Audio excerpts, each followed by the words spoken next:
qadın sanamıdan fərqli. Səni anlamaq da asan iş deyil. Gah xoşbəxt olursan, gah da dərdli.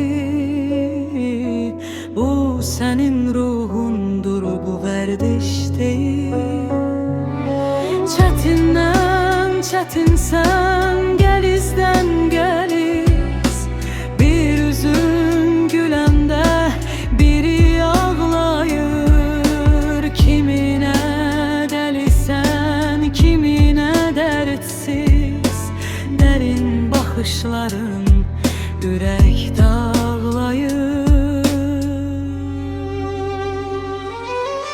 İncə əllərinin titrək səsinin,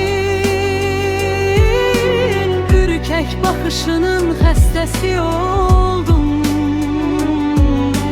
Mən sənə yazdığım sevgi şeiri, sən həmin şeirin bəstəsi oldun. İncə əllərinin titrək səsinin, ürkək baxışının xəstəsi oldum.